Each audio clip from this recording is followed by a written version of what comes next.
Hi everyone, welcome to teens বাড়ি অরুণিমা। আশা করি সবাই তোমরা ভালো আছো, সুস্থ আছো।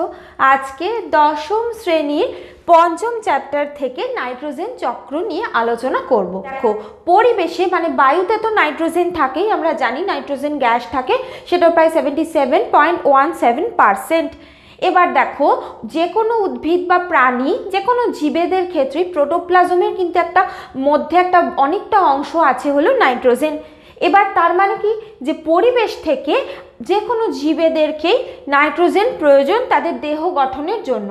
আমরা যে প্রোটিন খাই সেই প্রোটিনের মধ্যেও কিন্তু প্রচুর পরিমাণ নাইট্রোজেন থাকে। দেখো, বায়ুতে তো নাইট্রোজেনের পরিমাণ যথেষ্ট বেশি থাকে, প্রায় 77%, কিন্তু মাটিতে নাইট্রোজেনের পরিমাণ কমে যায়, কারণ মাটির মধ্যে যে নাইট্রোজেনের পরিমাণ, সেটা কিছু ব্যাকটেরিয়া আছে, ডিনাইট্রিফাইং ব্যাকটেরিয়া, সেগুলোই নাইট্রোজেনকে ভেঙে দেয় এবং বাতাসে মুক্ত করে দেয়। সেই জন্য কোনো জমি থেকে কিন্তু সেই জমি অনুর্বর হয়ে পড়ে।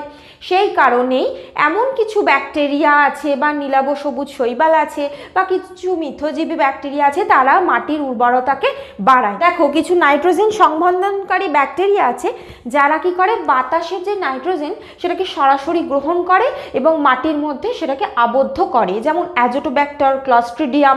এরা এই তিনটে খুব ভালো করে পড়বে, কারণ এই জায়গাটা থেকে শর্ট কোয়েশ্চেন আসে। এবং এই যে মানে ধরো এরকম বলে নাইট্রোজেন সংবন্ধনকারী ব্যাকটেরিয়ার নাম, বা ধরো নাইট্রোজেন সংবন্ধনকারী শৈবালের নাম, বা নাইট্রোজেন সংবন্ধনকারী মিথজীবী ব্যাকটেরিয়ার নাম, বা সিম্বায়োটিক ব্যাকটেরিয়া। ঠিক আছে, এইরকমভাবে প্রশ্ন আসে, সেই জন্য এই জায়গাটা খুব ভালো করে নামগুলো পড়তে হবে। নাইট্রোজেন সংবন্ধনকারী ব্যাকটেরিয়া, যেটা বললাম, বায়ু থেকে সরাসরি নাইট্রোজেনকে নেয় এবং মাটির মধ্যে আবদ্ধ করতে পারে, যেমন অ্যাজোটোব্যাক্টর, ক্লস্ট্রিডিয়াম। এরা আরও কিছু শৈবাল আছে, এরাও বাতাসের যে নাইট্রোজেনকে সংবন্ধন করতে পারে মাটির মধ্যে, তারা হলো অ্যানাবিনা, নস্টক। এরা আর কিছু ব্যাকটেরিয়া আছে যারা মিথজীবী ব্যাকটেরিয়া, এরা শিম্ব গোত্রীয় উদ্ভিদের যে মূল, সেই মূলে বাসা বাঁধে এবং সেখানেই বসবাস করে। এরা কি করে, বাতাসের যে নাইট্রোজেনকে সরাসরি টেনে নেয় এবং শিম্ব গোত্রীয় উদ্ভিদের মূলের মধ্যে এরা সেটাকে সংবন্ধন করে এবং গাছটা পরে সেটা শোষণ করে নিতে পারে, যেমন হলো রাইজোবিয়াম। তাহলে যদি এরকম প্রশ্ন আসে যে একটা সিম্বায়োটিক ব্যাকটেরিয়ার নাম কি, সেটা হলো রাইজোবিয়াম। তাহলে এই যে তিনটে ধরনের নাম পড়লে, এই যে ব্যাকটেরিয়া, শৈবাল আর মিথজীবী ব্যাকটেরিয়া, এরা সবাই কি করছে, বাতাসের নাইট্রোজেনকে মাটিতে সংবন্ধন করছে।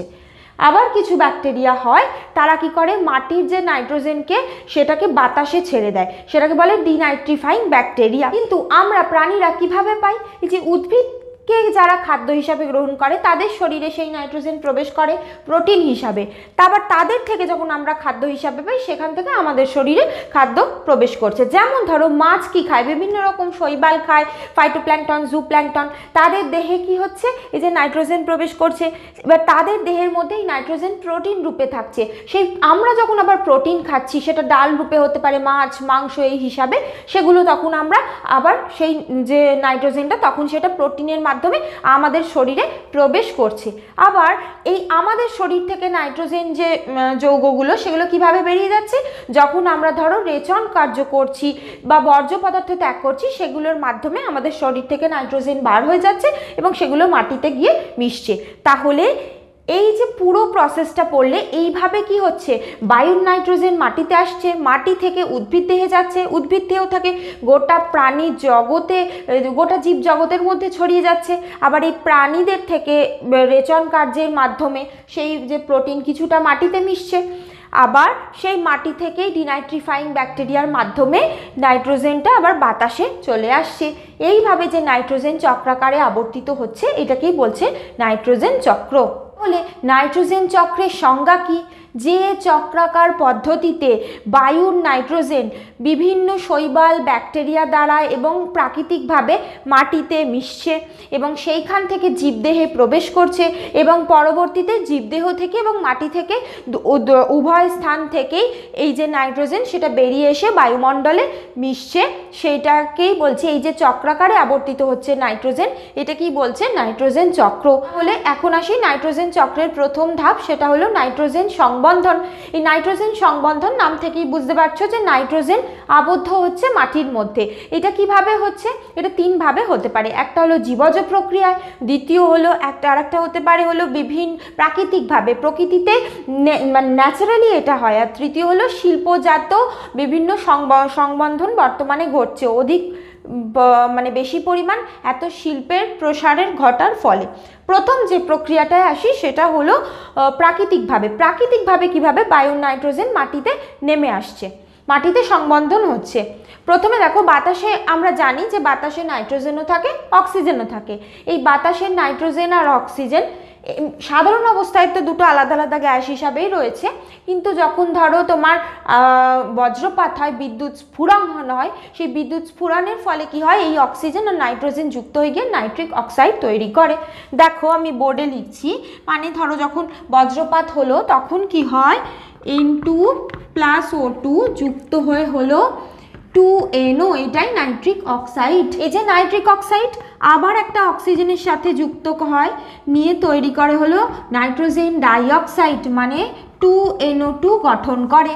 এবার এই 2NO2টা কি করে, বাতাসে তো জলীয় বাষ্প রয়েছে, বা ধরো তোমার যখন বৃষ্টি পড়ে সেই জল বা জলীয় বাষ্প এদের সাথে মিশে গিয়ে অ্যাসিড তৈরি করে। তাহলে এই 2NO2 জলের সাথে যুক্ত হচ্ছে, গিয়ে তৈরি করছে HNO2 + HNO3।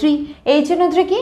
নাইট্রিক অ্যাসিড, আর HNO2 হলো নাইট্রাস অ্যাসিড। তাহলে দুটো অ্যাসিড তৈরি করছে। যে acid, nitrous acid, nitric acid, এগুলো মাটিতে নেমে এসে মাটির যে বিভিন্ন খনিজ লবণ সেগুলোর সাথে যুক্ত হয়ে তৈরি করে নাইট্রেট লবণ।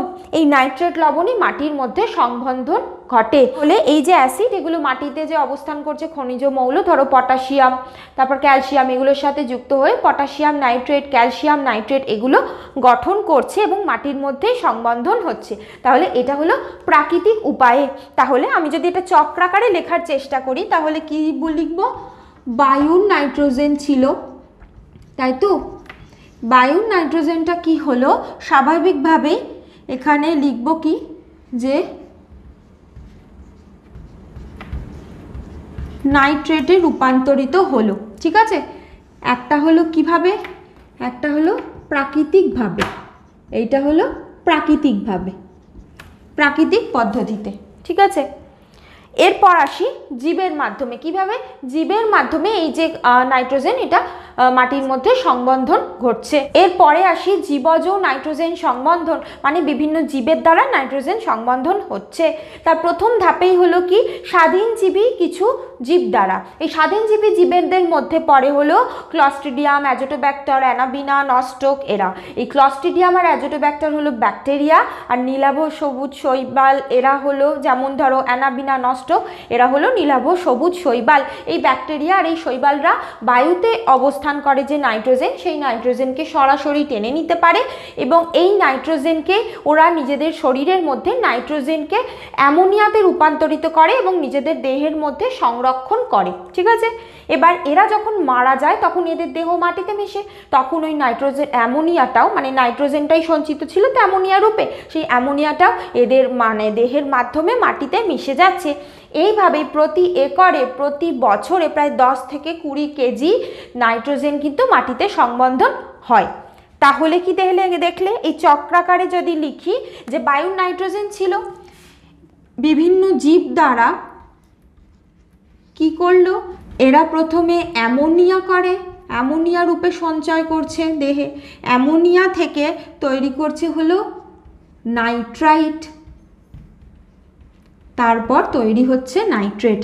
তাহলে বায়ুর নাইট্রোজেনকে এরা সরাসরি টেনে নিচ্ছে, তারপর অ্যামোনিয়া তৈরি করছে, অ্যামোনিয়া থেকে নাইট্রাইট, নাইট্রাইট থেকে নাইট্রেট হচ্ছে এবং সেটাও মাটিতে মিশছে। তাহলে এটা হলো মাটির নাইট্রোজেন, মাটিতে নাইট্রোজেন সংবন্ধন। ঠিক আছে, অ্যামোনিয়া হলো NH3, এই জায়গাগুলো একটু জেনে রাখো। নাইট্রাইট হলো কি NO2, আর নাইট্রেট হলো কি NO3। ঠিক আছে, এইভাবে এখানে সঞ্চয় করছে। এই যে জীবের দ্বারা যে নাইট্রোজেন সংবন্ধন, তার দ্বিতীয় পার্ট যেটা, সেটাতে আসি, সেটা হলো মিথজীবী জীবের দ্বারা মাটিতে নাইট্রোজেন সংবন্ধন। যে কোনো শিম্বগোত্রীয় উদ্ভিদে বা লেগুমিনাস উদ্ভিদের ক্ষেত্রে, মানে যাদের ক্ষেত্রে শিমের মতো জিনিসটা তৈরি হবে এবং তার ভিতরে ডালের মতো জিনিস পাবো, বুঝতে পেরেছো? এগুলোকে বলে ডাল জাতীয় যে উদ্ভিদ বা ধরো শিম্বগোত্রীয় উদ্ভিদের ক্ষেত্রে এই যে মানে এই জাতীয় উদ্ভিদের মূলে রাইজোবিয়াম নামে একরকম মিথজীবী ব্যাকটেরিয়া দেখা যায়।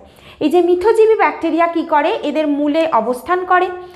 এরা ওই ডাল গাছের সাথে বা শিম্বগোত্রীয় উদ্ভিদের সাথে মিথজীবিতায় থাকে। মিথজীবিতা মানে হলো মানে একে অপরকে কোনো না কোনোভাবে সাহায্য করে এরা বেঁচে আছে। মানে ডাল গাছ বা শিম্বগোত্রীয় উদ্ভিদ এদের বাসস্থান দিয়েছে কেন, যাতে এদের থেকে নাইট্রোজেন পেতে পারে। নাইট্রোজেন পায় বলেই কিন্তু মানে ডাল জাতীয় উদ্ভিদের তো কী প্রয়োজন, ডাল মানে সেখান থেকে প্রোটিন তৈরি হয়, তাই তো? সেই প্রোটিনের জন্য নাইট্রোজেন দরকার, সেই জন্য এদের মূলে স্থান দিয়েছে এই রাইজোবিয়ামদের। আর রাইজোবিয়ামরা কি করে, এদের দেহে কেন আছে? রাইজোবিয়ামরা এদের দেহে বাস করে, পুষ্টি এবং অক্সিজেন নেয়। এই যে রাইজোবিয়ামরা শিম্বগোত্রীয় উদ্ভিদের মূলে বাস করছে এবং এরা কি করছে, বায়ুর যে নাইট্রোজেনকে এরাও নিজেদের দেহের মধ্যে আবদ্ধ করে নিয়ে অ্যামোনিয়া রূপে নিজেদের দেহের মধ্যে সঞ্চয় করে। এই প্রসঙ্গেই বলে রাখি যে এই জায়গাটা থেকে একটা গুরুত্বপূর্ণ প্রশ্ন আসে, সেটা হলো লেগ হিমোগ্লোবিন কি? লেগ হিমোগ্লোবিন হলো একটা হিমোগ্লোবিনের মতোই একটা জৈব যৌগ, যেটা এই শিম্বগোত্রীয় উদ্ভিদের দেহে থাকে এবং এটা কি করে যে এদের যে মূলের মধ্যে অক্সিজেনকে প্রদান করে। এই মূলে অক্সিজেন প্রদান করার জন্যই কিন্তু এই মূলের মধ্যেই বাস করে, মানে বাসা বাঁধে হলো এই যে রাইজোবিয়ামরা। এবার এই রাইজোবিয়াম যখন এখানে বাসা বাঁধে, সেখান থেকে এই যে শিম্বগোত্রীয় উদ্ভিদরা বিভিন্ন রকম পুষ্টি পায়, মানে নাইট্রোজেন যে পাচ্ছে সেই নাইট্রোজেনটা কিন্তু এদের মাধ্যমেই পাচ্ছে। তাহলে লেগ হিমোগ্লোবিন কি? যদি বলে যে লেগ হিমোগ্লোবিন হলো আমাদের দেহের হিমোগ্লোবিন সদৃশই একটা জৈব যৌগ, যেটা এদের দেহে থাকছে, মানে শিম্বগোত্রীয় উদ্ভিদের মূলে থাকছে, উদ্ভিদের দেহে থাকছে এবং এটা মূলের মধ্যে যাতে অক্সিজেনটা সাপ্লাই হয় সেইটার জন্যই এটা দায়ী। এটার কাজ কি? 1 নম্বর কাজ তো বললাম, মূলের মধ্যে যাতে অক্সিজেন থাকে। আর দ্বিতীয় কাজ হলো এরা নাইট্রোজিনেজ নামক একটা উৎসেচক, যাতে এদের দেহে গিয়ে নিষ্ক্রিয় না হয়ে যায় সেই দিকেও খেয়াল রাখে। তাহলে এই লেগ হিমোগ্লোবিনের জন্যই কিন্তু এদের দেহে এই যে রাইজোবিয়াম সেটা বাসা বাঁধে। এই প্রসঙ্গে বলে রাখি যে অ্যাজোলা নামক যে ফার্নের পত্রগহ্বরের মধ্যে অ্যানাবিনা নামক এই যে নীলাভ সবুজ শৈবাল বাস করে এবং এই অ্যানাবিনা কি করে, বাতাসের যে নাইট্রোজেন সেটাকে ধরে নিতে, মানে বাতাসের নাইট্রোজেনকে টেনে নিতে সক্ষম। তার জন্য কি হয়, এরা যখন মাটিতে মিশে যায় তখন কিন্তু মাটির যে নাইট্রোজেন পরিমাণ বেড়ে যায়, মাটি উর্বর হয়ে পড়ে। সেই জন্য অনেক সময় জমির মধ্যে অ্যাজোলাকে দিয়ে সেই জমির পুষ্টিগুণ বাড়ানো হয়। এই যে অ্যানাবিনা, এটা সাইকাস জাতীয় ব্যক্তবীজী উদ্ভিদের মূলেও বাস করে, সেটাও কিন্তু বাতাস থেকে নাইট্রোজেনকে টেনে নিতে পারে। নেক্সট সংবন্ধন পদ্ধতি হলো শিল্পজাত, মানে শিল্পজাত বিভিন্ন প্রক্রিয়া, শিল্পজাত বিভিন্ন পদার্থের মাধ্যমে কি হচ্ছে যে তোমার মাটির নাইট্রোজেনকে বাড়ানো হচ্ছে। এটা আসলে কি, যেভাবে আমরা করি না যে মাটিতে রাসায়নিক সার দিই, সেটা আসলে এই প্রক্রিয়া। বাইরে থেকে প্রয়োগের মাধ্যমে যে সারগুলো দিচ্ছি সেগুলোর জন্যই কি হচ্ছে, মাটির যে নাইট্রোজেনের পরিমাণ সেটা বেড়ে যাচ্ছে। যেমন ইউরিয়া সার দেওয়া হয়, এনপিকে সার দেওয়া হয়, এরকম বিভিন্ন সার দেওয়া হয়, তার ফলে মাটির যে নাইট্রোজেন পরিমাণ সেটা বেড়ে যাচ্ছে, মাটি উর্বর হচ্ছে। এছাড়াও বর্তমানে তো প্রচুর বেশি পরিমাণ ধরো বিভিন্ন রকম যে সার ব্যবহার করা হয়, সেই সার কিছুটা পরিমাণ ধুয়েও চলে যায় এবং সেখান থেকে কিন্তু জলস্তরে চলে যাচ্ছে এবং মাটির নাইট্রোজেনের পরিমাণ কিন্তু বেড়ে যাচ্ছে। এছাড়াও সার কারখানা থেকে যখন বর্জ্য বার হয় তার মাধ্যমে প্রচুর পরিমাণ নাইট্রোজেন সেই নির্দিষ্ট অঞ্চলের মাটিতে মেশে। এবার এই জায়গায় যদি কখনো বন্যা হয়, সেই সময় কিন্তু সেই যে অতিরিক্ত যে নাইট্রোজেন সেটা কিন্তু সম্পূর্ণ মাটিতে মেশে এবং সেই জায়গার জমি উর্বর হয়ে পড়ে। তাহলে এতক্ষণ কি দেখলাম যে কিভাবে মাটির মধ্যে নাইট্রোজেন মিশছে। এবার দেখব কি এই নাইট্রোজেন উদ্ভিদ কিভাবে গ্রহণ করছে। দেখো, এই যে মাটির নাইট্রেটের পরিমাণ বেড়ে গেল, নাইট্রেট লবণ, এখান থেকে উদ্ভিদরা মূলের মাধ্যমে এই নাইট্রেটকে শোষণ করতে পারে, কিন্তু নাইট্রোজেনকে পারে না। বুঝেছো? নাইট্রোজেনকে পারে না বলেই নাইট্রেট রূপে এই যে লবণ যেটা সঞ্চয় হচ্ছে সেইটাই এরা শোষণ করে নিচ্ছে। এবার এই যে লবণ শোষণ করছে, নাইট্রেট রূপে শোষণ করছে, সেইটা ওদের দেহে গিয়ে বিভিন্ন প্রক্রিয়া এরা কি করছে, খাদ্য তৈরি করছে। সেখান থেকে বিভিন্ন ধরো প্রথম শ্রেণীর খাদক, দ্বিতীয় শ্রেণীর খাদক, তৃতীয় শ্রেণীর খাদক, এইভাবে পুরো খাদ্য জালের মাধ্যমে খাদ্য কিন্তু মানে এই যে নাইট্রোজেনটা এটা জীবের দেহের মধ্যে ছড়িয়ে পড়ছে। এই যে নাইট্রেট এটা কি হচ্ছে, উদ্ভিদ গ্রহণ করছে এবং উদ্ভিদ থেকে কারা পাচ্ছে, প্রাণীরাও পাচ্ছে। ঠিক আছে, নেক্সট পয়েন্ট কি, এই যে প্রাণীদের বা উদ্ভিদদের দেহ থেকেও কিন্তু নাইট্রোজেন আবার মাটিতে ফিরে আসছে। যখন প্রাণীরা মারা যাচ্ছে বা ধরো উদ্ভিদ মারা যাচ্ছে বা উদ্ভিদ রেচন পদার্থ ত্যাগ করছে বা প্রাণীরা যে রেচন পদার্থ ত্যাগ করছে, সেগুলোর মাধ্যমে তাদের শরীর থেকে নাইট্রোজেন বার হয়ে যাচ্ছে। প্রথমে অ্যামোনিয়া রূপে বার হয়ে আসছে, অ্যামোনিয়া থেকে নাইট্রাইট, তারপর নাইট্রেট রূপে আবার মাটিতে ফিরে আসছে। তাহলে প্রাণীদের দেহ থেকে যে বর্জ্য বার হচ্ছে সেটা ঘুরে গিয়ে আবার এখানে অ্যামোনিয়া, নাইট্রেট রূপে মাটিতে সঞ্চিত হচ্ছে। ঠিক আছে, এই যে মাটিতে সঞ্চিত হচ্ছে। এর পরের ধাপ হলো কি, অ্যামোনিফিকেশন। এই অ্যামোনিফিকেশন কখন ঘটে, যখন প্রাণীদের দেহ, ধরো প্রাণীরা মারা যাচ্ছে, তখন তাদের দেহে কি থাকছে, নাইট্রোজেন হিসাবে প্রোটিন থাকছে। প্রোটিন প্রথমে অ্যামাইনো অ্যাসিডে ভেঙে যাচ্ছে, এই অ্যামাইনো অ্যাসিড পরে অ্যামোনিয়ায় ভেঙে যাচ্ছে। এই যে প্রোটিন থেকে প্রথমে অ্যামাইনো অ্যাসিড থেকে অ্যামোনিয়া, এই যে পরপর যে ভাঙছে, এইটাকেই বলছে হলো অ্যামোনিফিকেশন। তাহলে অ্যামোনিফিকেশন এই জায়গায় হচ্ছে, প্রাণী যখন মারা যাচ্ছে বা প্রাণীর দেহ থেকে, প্রাণী মারা গেলেই প্রধানত এই অ্যামোনিফিকেশন হচ্ছে। তাহলে প্রাণীর দেহ থেকে অ্যামোনিয়া তৈরিটাই হলো অ্যামোনিফিকেশন। এইখানে বেশ কতগুলো বিয়োজক কাজ করে, মানে অ্যামোনিফিকেশন করে। বিয়োজকরা কি করে, দেহকে বিয়োজিত করে দেয়। যেমন হলো ব্যাসিলাস মাইকয়েডিস, ব্যাসিলাস র্যামোসাস। এইখান থেকে কিন্তু এই নামগুলো খুব ভালো করে পড়বে, কারণ এখান থেকে ছোট প্রশ্ন আসে। এর পরের ধাপ হলো নাইট্রিফিকেশন। নাম থেকেই বুঝতে পারছো, অ্যামোনিয়া হলো, অ্যামোনিয়া থেকে প্রথমে নাইট্রাইট, তারপর নাইট্রেট, এই যে তৈরি হচ্ছে এইটাকেই বলছে নাইট্রিফিকেশন। এই নাইট্রিফিকেশন কি হয়, এক্ষেত্রে যে প্রাণীর দেহে যে অ্যামোনিয়া, সেই অ্যামোনিয়াটাই ভেঙে গিয়ে প্রথমে নাইট্রাইট তৈরি করছে, তারপর নাইট্রেট তৈরি করছে। এই যে নাইট্রিফাইং ব্যাকটেরিয়া, মানে কি নাইট্রিফিকেশন ঘটায় যে সমস্ত ব্যাকটেরিয়া, তাদেরকে বলে নাইট্রিফাইং ব্যাকটেরিয়া। এই নাইট্রিফাইং ব্যাকটেরিয়াদের মধ্যে পড়ে হলো নাইট্রোসোমোনাস, নাইট্রোব্যাক্টার এরা। এর পরের ধাপ হলো ডিনাইট্রিফিকেশন, মানে নাইট্রোজেনকে মোচন করে দিচ্ছে। মানে এই যে নাইট্রেট যেভাবে মাটিতে আসছিল, এখান থেকে আবার বায়ুর নাইট্রোজেনে ফিরে যাচ্ছে। এইটা হলো কি, ডিনাইট্রিফিকেশন।